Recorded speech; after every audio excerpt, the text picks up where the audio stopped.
So we're talking about stress, and Yes. you say it's your body's X factor. So what exactly do you mean by that? So you could be doing great with your food, your fitness, sleep, everything else can be great, but if your stress is out of control, your body's just not gonna work for you. Yeah. And stress is basically it's your body's defense mechanism, and there's two main types, acute stress and chronic stress. Okay, so what's acute stress? So acute stress, these mini moments we have, so you're stuck in traffic, you're running late for a meeting. Basically, it's that time where you feel that moment and your body over-releases a hormone called adrenaline, which is your body's energy hormone, Okay. and cortisol, your body's stress hormone. Now, in moderation, it's fine. The problem becomes when you go from acute to chronic. Okay. So every time you have an acute stressor, like you're stuck in traffic or you're running late for a meeting, you come up and you come down. Chronic stress is when you have too many of those mini moments and your body can't relax. And when that happens, it affects your cortisol levels, your blood sugar, and it puts your metabolism to halt. Okay, so that sounds really That's terrible. not a good thing. That is not a good thing. So that's why you have to manage your X factor. Yeah, so how do you do that? What's like realistic solutions to help you manage stress? You know, the first thing when we start looking at it is you gotta rate your stress. Okay. So I want you to think about like 1 being low stress, 10 being high stress. Where do you rate yourself right now? At the moment, my stress is low, but I would say when I look at my inbox, it's maybe like a 5. So What's my the stress average? What's fluctuates. the average of a day? Like around 5? Yeah, I would say 5, 6. So that's the first thing. Rate your stress so you start becoming aware of it. Then you want to start a stress journal. Oh. So very simple. Okay. So every time throughout the day you feel that little stress moment, write it down.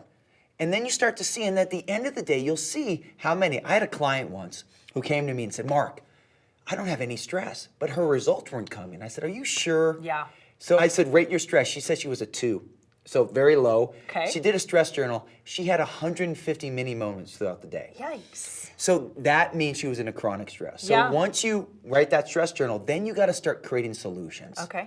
So for example, if you're running late for a meeting, like I always think, well, what's the worst case scenario? So you have to start creating solutions that can prevent yourself from getting in that situation. Sure. I love that. So that's like one, taking ownership back of your Yes. emotional state, right? And I like the fact that you're talking about journaling, because even throughout this whole process, what's important to me is keeping track of my meal plans. What am I eating? How am I feeling? And so I think just adding that stress journal and keeping tabs on that helps us become more aware of those moments when we're being stressed. Yeah, I mean, that's what this whole Zen Project 8 community is about, and our program is becoming the awareness of it. So it's not like rocket science with stress, but if you don't understand the damage it can happen to your body, then you could be doing everything right, but not managing your stress, and you can be in trouble. Right, and I don't know anybody that doesn't live a stressed out life. Like, we are all faced with different stressors throughout the day. So, I mean, what do you think is a great solution for that? I think you just have to, like you said, it all comes down to your choices. Yeah. You know, getting your sleep in order, following the plan by eating in threes, getting your exercise in.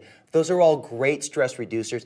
Implement these strategies, and now you're starting to take back how you manage stress and slay the X factor. Yeah. So it's progress over perfection, like you always say. Yes, I mean, that's what we want to think about. Progress over perfection, and that's the call to action right now is rate your stress, start your stress journal, start creating solutions, and realize that you control how you react to things, and take a little pressure off yourself. Sure. 1% at a time, and make sure that you maximize it. I love that. Even just being aware of little things that stress us out, I think might help take that down just a little bit. If we're like, okay, I know this stresses me out, so I'm just not going to do it, or I'm not going to participate in that. I think that's a great strategy for reducing our stress. 100%. Now, what's fun is this. We've already talked about your detox phase, your ignite phase, your thrive phase. We've mastered your sleep. You're now minimizing your stress. Guess what? What? We're moving into week 8. Wow. You believe that? Time flies. I can't know. believe it. So get ready for the next coaching session. So rock your stress this week, get it under control, because next week we're gonna focus on how you can maximize your after pictures and finish like the champion that you are. That sounds like you ready? fun. I'm looking forward to it. Let's do it. We'll see you guys on the next video.